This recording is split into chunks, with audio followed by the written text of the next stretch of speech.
ఈరోజు కేంద్ర ప్రభుత్వం ప్రవేశపెట్టినటువంటి బడ్జెట్ ఒక వెరీ వెల్ బ్యాలెన్స్డ్, అదే మరిగా ఇది ఒక ఫార్వర్డ్ లుకింగ్ బడ్జెట్. ఇది ఏదైతే భారత ప్రజలందరూ కూడా ఫాస్ట్ గ్రోయింగ్ ఎకానమీ మీద ఎన్నో యాస్పిరేషన్స్ పెట్టుకున్నారు, దాన్ని రిఫ్లెక్ట్ చేసే విధంగా ఈరోజు బడ్జెట్ వచ్చింది. ఇటీవల ఒక historic FTA with European union మనం చేసుకున్నాం. దాన్ని కూడా ఇప్పుడు మనం బడ్జెట్ చూస్తే అది కూడా అచీవ్ చేసే పరిస్థితిలో, అదే మరిగా భవిష్యత్తులో సెల్ఫ్ రిలయన్స్ అండ్ మ్యానుఫ్యాక్చరింగ్లో కన్సాలిడేషన్ జరిగే దిశగా ఈ బడ్జెట్ ప్రవేశపెట్టడం జరిగింది. అదే మరిగా ఇది ఈజ్ ఆఫ్ డూయింగ్ బిజినెస్ని స్ట్రెంగ్తన్ చేస్తుంది. MSMEలు ప్రమోట్ చేయడంలో, స్ట్రెంగ్తన్ చేయడంలో ప్రముఖ పాత్ర వహించే పరిస్థితి వస్తుంది. ప్రత్యేకంగా మీరు ఒకసారి చూస్తే ఉమెన్, ఫార్మర్ అండ్ యూత్, ఈ ముగ్గురికి కూడా టాప్ ప్రియారిటీ ఇవ్వడం, అదే మరి వారి యొక్క ఎంపవర్మెంట్ కోసం దోహదం చేసి పెట్టారు. అల్టిమేట్గా ప్రధానమంత్రి గారు ఏదైతే చెప్తున్నారో, తొందరలోనే మనం 3rd లార్జెస్ట్ ఎకానమీ అవుతాం. ఆ తర్వాత 2047 వికసిత్ భారత్, ఒక డెవలప్డ్ ఎకానమీగా తయారు చేయడానికి ఇది పూర్తిగా ఉపయోగపడుతుంది. ఈరోజు దీనికి ప్రధానమంత్రి గారిని మనస్ఫూర్తిగా అభినందిస్తున్నా. చాలా ఎక్సర్సైజ్ చేసి బ్యాలెన్స్డ్గా పెట్టిన ఫైనాన్స్ మినిస్టర్ని అభినందిస్తున్నా. ఈ రెండు కూడా దేశానికి ఒక డైరెక్షన్, అదే మరి ఒక వెలాసిటీ ఇచ్చే విధంగా దిశ అండ్ గతి to endeavour of our great నేషన్కి ఇది ఉపయోగపడే విధంగా రెండు తీసుకొచ్చారు. దీన్ని మనస్ఫూర్తిగా అభినందిస్తున్నాను. ఈరోజు మనందరం గుర్తుపెట్టుకోవాల్సింది భారతదేశం యొక్క ఆర్థిక వ్యవస్థ one of the fast growing economy. ఇటీవల నేను దావోస్లో చూశాను, technology we are number 1, artificial intelligence. రాబోయే రోజుల్లో AI ద్వారా అభివృద్ధి ఇంకా వెలాసిటీ పెంచడం కానీ నెక్స్ట్ లెవెల్ ఆఫ్ రిఫార్మ్స్కి వెళ్ళే అవకాశం వస్తుంది. రెండోది ఎనర్జీ ఈజ్ ఎ గేమ్ చేంజర్గా భారతదేశానికి తయారైంది. Renewable energy, one grid nation, and also మనం తీసుకున్న రిఫార్మ్స్ అన్నీ మంచి ఫలితాలు వస్తున్నాయి. ఈ రెంటికి మళ్ళా ఒక పక్కన మనం ఆలోచిస్తే మనకుండే అడ్వాంటేజ్ అన్నీ డెమోగ్రఫిక్ డివిడెంట్. ఏజింగ్ ప్రాబ్లం ప్రపంచం అంతా సతమతం అవుతూ ఉంటే భారతదేశం ఒక అడ్వాంటేజ్ కిందగా డెమోగ్రఫిక్ డివిడెంట్ వచ్చే పరిస్థితి వచ్చింది. ఇది 2047 వరకు కంటిన్యూ అవుతుంది.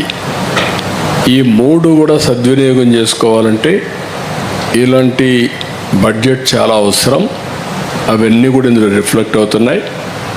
ఒక పక్క షార్ట్ టర్మే కాకుండా medium term, long term sustainability దృష్టిలో పెట్టుకొని ఈ బడ్జెట్ తయారు చేశారు.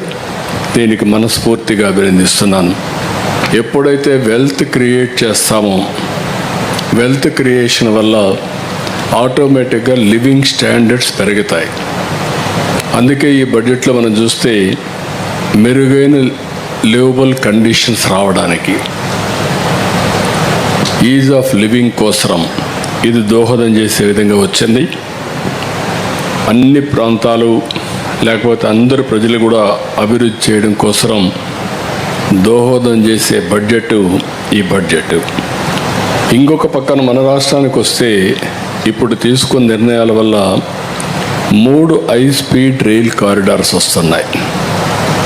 ఒకటి హైదరాబాద్, బెంగళూరు, అనంతపూర్, కర్నూలు కవర్ అవుతుంది.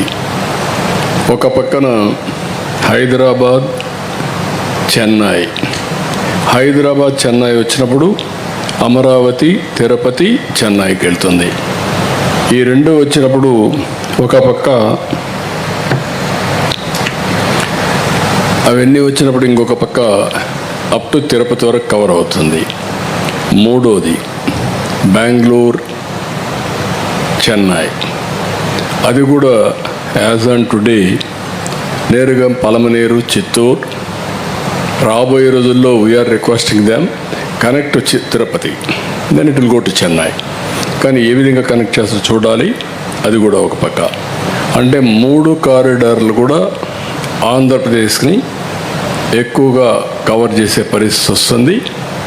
దీనివల్ల ఫాస్ట్ ట్రైన్స్ వస్తే ఈ 4 సిటీస్ 5 కోట్ల జనాభా, అమరావతి, హైదరాబాద్, బెంగళూరు, చెన్నై, ఇది ప్రపంచంలో ఎక్కడా లేనటువంటి ఒక డైనమిక్ జోన్గా తయారవుతుంది.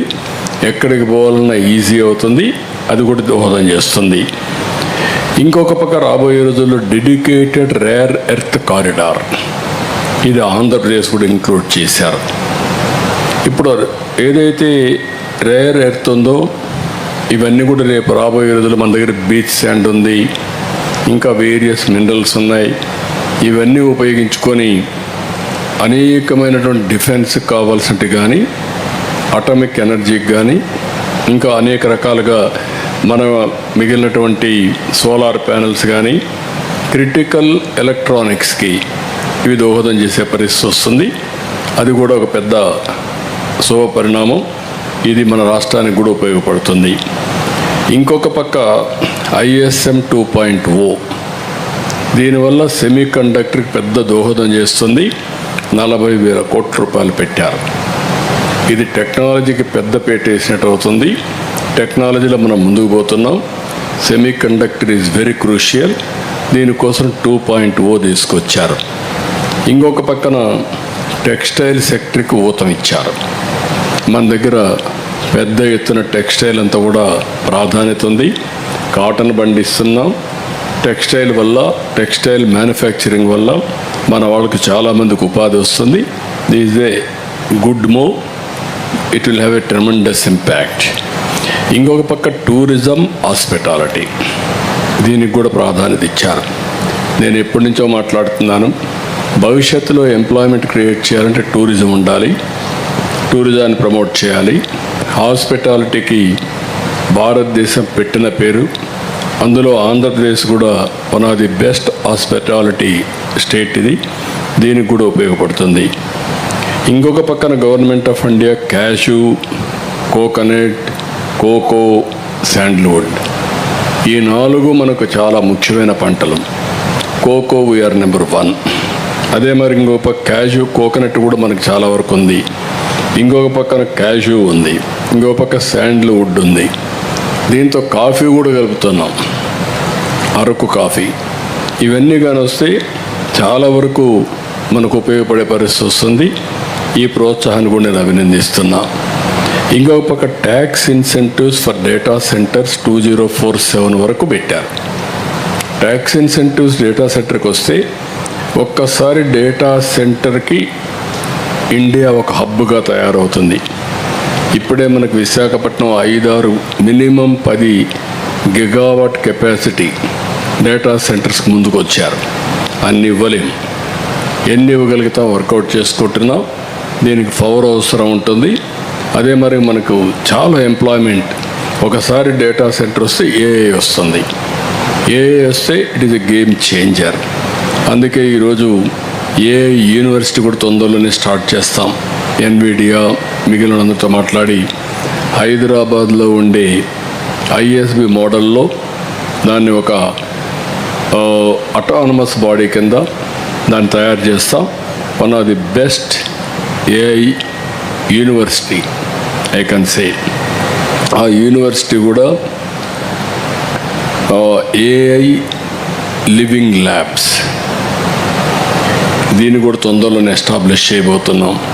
అప్పుడు నేను చూశాను ఇక్కడ కుప్పంలో 7వ తరగతి చదివే ఒక అబ్బాయి ఒక ఏఐ టూల్ ఉపయోగించి మీరు పోయి నిలబడుకుంటే మీ ఫేషియల్ రికగ్నిషన్ తీసుకొని మీ బీపీ ఎంత ఉంది, షుగర్ ఎంత ఉంది, హార్ట్ బీట్ ఎంత ఉంది, మొత్తం వేరియస్ పారామీటర్స్ రీడ్ చేసేస్తున్నాడు.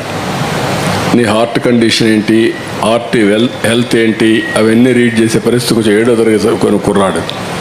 మన పిల్లల్ని కానీ మనం ఎంకరేజ్ చేస్తే రేపు రాబోయే రోజుల్లో ఆల్గరిథమ్స్ రాయడం అనేది వీళ్లకు చాలా ఈజీ అయిపోతూ ఉంది.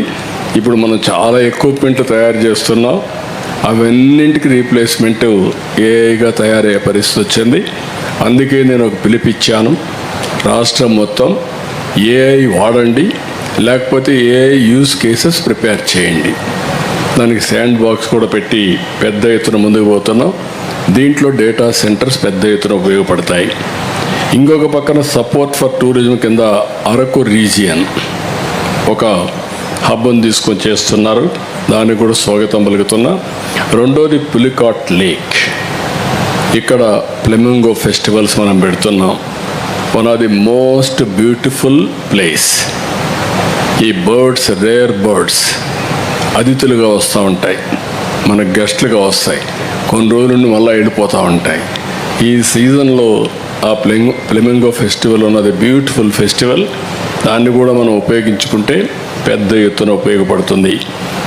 ఇవన్నీ ఉపయోగించుకోవడమే కాకుండా ఈరోజు logistics hub for the east, coastal cargo, inland waterways, freight corridor, ఇవన్నీ కూడా పెద్ద ఎత్తున పెద్దపేట వేస్తున్నారు. నేను కూడా ఎప్పటి నుంచి ఇది మాట్లాడుతున్నాను.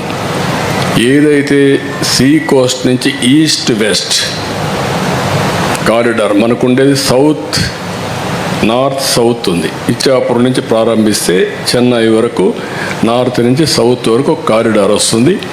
1000 కిలోమీటర్ల సీ కోస్ట్ ఉండే కారిడార్. దీనికి నేను ఎన్నోసార్లు చెప్పింది, ఎవ్రీ 50 కిలోమీటర్స్ ఒక పోర్ట్, దగ్గర 20 పోర్ట్లు వస్తాయి, హబ్ అండ్ స్పోక్ మోడల్. అక్కడి నుంచి ఇంటర్లాండ్కి తీసుకెళ్ళాలి. అంటే మనం ఈస్ట్లో ఉన్నాం, దీన్ని వెస్ట్కి తీసుకెళ్ళాలి. వెస్ట్ అనే కొందికి బెంగళూరు, లేకపోతే పైకి ఇంటర్లాండ్కి పోయే కొందికి తెలంగాణ, ఛత్తీస్గఢ్, మధ్యప్రదేశ్, ఒరిస్సా, ఇవన్నీ తీసుకపోతే ఆంధ్రప్రదేశ్ పోర్ట్స్కి అన్నిటికి కూడా ఫ్యూచర్ ఈజ్ ఒక ఈస్ట్ కోస్ట్లో ఒక హబ్గా తయారవుతుంది. దానికి ఊతం ఇచ్చే విధంగా ఈ బడ్జెట్ ఉంది. First time they are talking logistics hub. This is very important. దీన్ని ఎప్పుడో ప్రారంభించాం, అందుకే లాజిస్టిక్స్ డిపార్ట్మెంట్ కూడా పెట్టుకున్నాం. దానికి డబ్బులు కూడా మొబిలైజ్ చేయడానికి ముందుకు పోతున్నాం. రెండోది సిటీ అగ్లామరేషన్స్, గ్రోత్ సెంటర్స్. ఈరోజు 3 సిటీస్ని మనం ఐడెంటిఫై చేసాం. విశాఖపట్నం గ్రోత్ రీజియన్, అదే మరిగా తిరుపతి ఎకనమిక్ రీజియన్, ఇంకొక పక్కన అమరావతి ఎకనమిక్ రీజియన్. ఈ 3 రీజియన్స్ పెట్టుకొని ఆ సిటీస్ అన్నీ కూడా నెక్స్ట్ లెవెల్ ఆఫ్ సిటీస్గా తయారు చేయడానికి health, education, tourism and creativity, ఇవన్నిటికీ పెద్ద పేటేసాం. దీనికి ఇది ఒకటి దోహదం చేస్తుంది, city agglomerations and growth centres తయారు చేయడానికి. ఇంకొక పక్కన building industries the future, electronics, ISM, rare earth corridors, chemical parks, container manufacturing. ఏదైతే నేను మాట్లాడుతున్నాను లాజిస్టిక్స్ హబ్స్కి, container manufacturing is very important. Containers కానీ ఒకసారి తయారు చేసుకుంటే సోర్స్ ప్లేస్ నుంచి డెస్టినేషన్ వరకు కంటైనర్లు వెళ్ళిపోతాయి. ఇది ఓన్లీ ఎక్స్చేంజ్ ఉంటాయి. ఇప్పుడంతా ఒక దగ్గర రావడం, మళ్ళీ కన్సాలిడేట్ కావడం, భారీ ఎత్తున ఇన్ఎఫిషియన్సీ ఉంది. మనం ఇప్పటికే స్పేస్ సిటీ పెట్టాం, డ్రోన్ సిటీ పెట్టాం, ఎలక్ట్రానిక్ సిటీ పెడుతున్నాం, ఏరోస్పేస్ సిటీకి పోతున్నాం. అదే మరిగా కెమికల్ పార్క్ ఇప్పటికే స్టార్ట్ చేసాం. ఇంకొక పక్క container manufacturing, rare earth corridors కూడా తయారు చేస్తున్నాం. ఇవన్నీ పెద్ద ఎత్తున ఉపయోగపడతాయి. ఇంకొక పక్కన developing next gen services hub, deep technology. ఇప్పటికే మీరు చూసి దీనికోసం బయోఫార్మా శక్తికి 10,000 కోట్లు పెట్టారు. రీజనల్ మెడికల్ హబ్స్ ఇంట్రడ్యూస్ చేశారు, ఆయుష్ హబ్స్ ఇంట్రడ్యూస్ చేశారు. నేను కూడా ఎప్పటి నుంచో మాట్లాడేది ఆయుష్, నేచురోపతి, అదే మరిగా మనకు ఇప్పుడు ఉండే హెలోపతి ఇవన్నీ కూడా ఇంటిగ్రేట్ చేయాలి. ఇంటిగ్రేట్ చేసి మనం ముందుకు తీసుకుపోగలిగితే హెల్త్ అనే విషయంలో ఒక రెవల్యూషన్ వస్తుంది. దీనికి ఇప్పటికే స్టార్ట్ చేసాం. యోగా కూడా మనం ఇంటిగ్రేట్ చేయాల్సిన అవసరం ఉంది.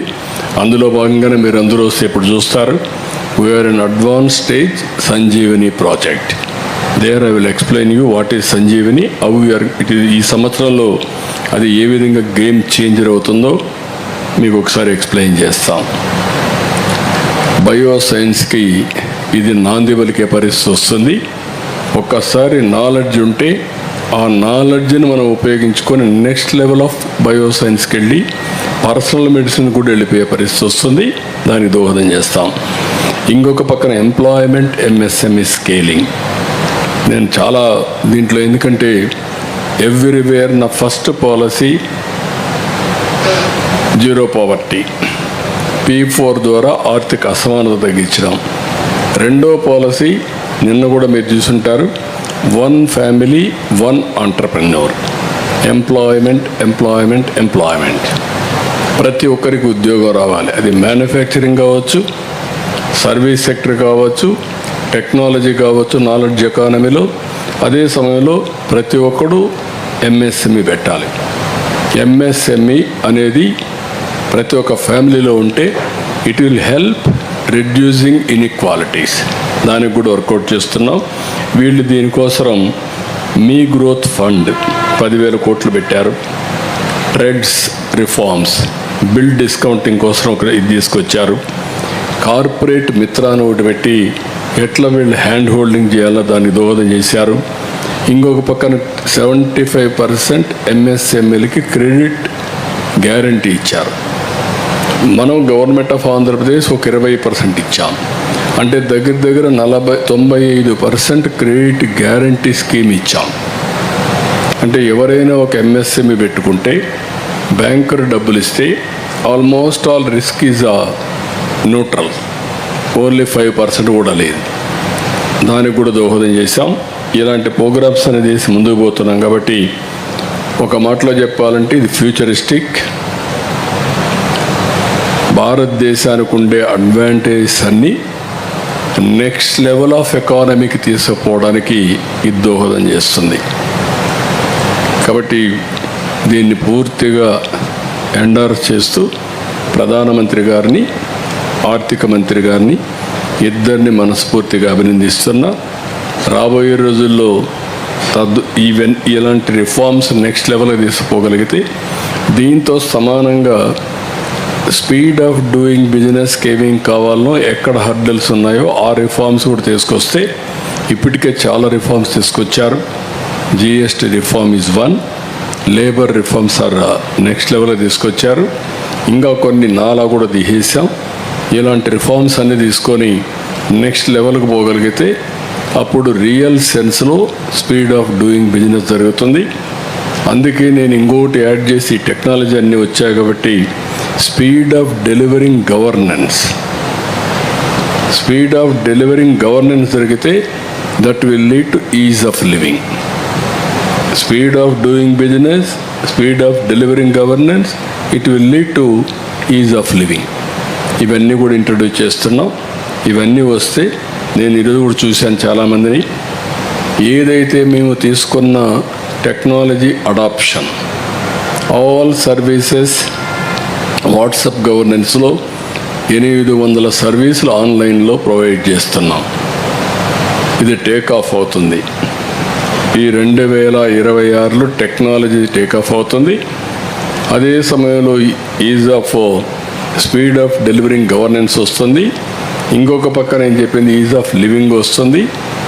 ఇవన్నీ జరిగితే ప్రతి ఒక్కరూ హ్యాపీగా ఉండే అవకాశం వస్తుంది. కరప్షన్ డ్రాస్టిక్గా తగ్గుతుంది. ఇవన్నీ కూడా వర్కౌట్ చేస్తున్నాం. This is a good sign.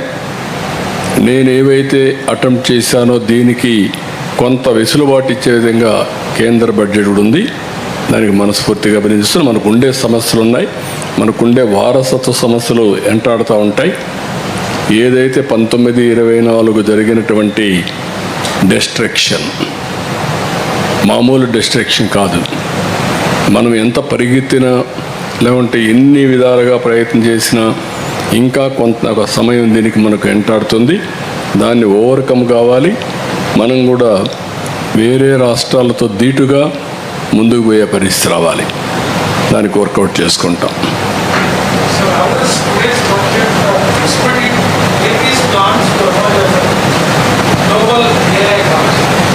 నేను అందుకనే గ్లోబల్ ఏఐ హబ్స్ ఏదైతే నేను మాట్లాడానో అది రిఫ్లెక్ట్ చేసే విధంగా డేటా సెంటర్ని మీరు చూశారు.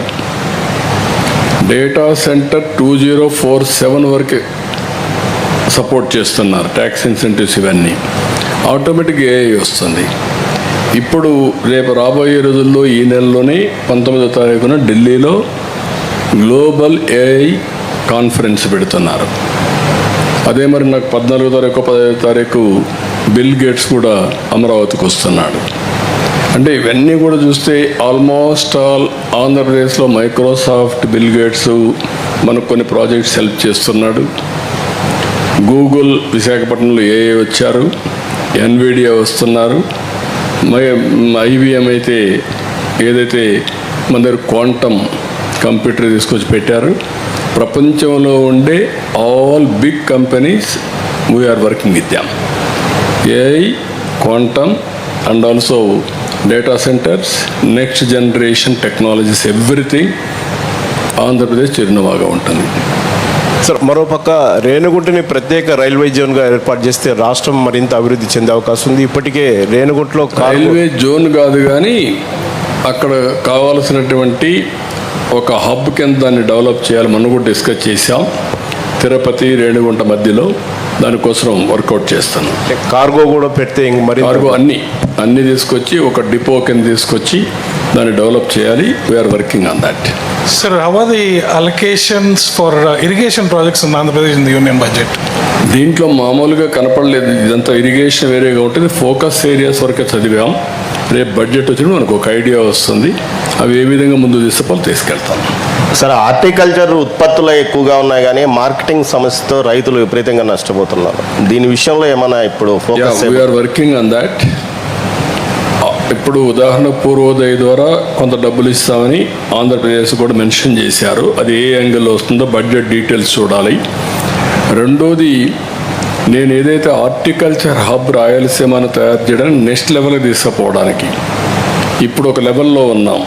హైయెస్ట్ హార్టికల్చర్ దానికి చిరునామాగా రాయలసీమ తయారైంది. Not Maharashtra, not UP.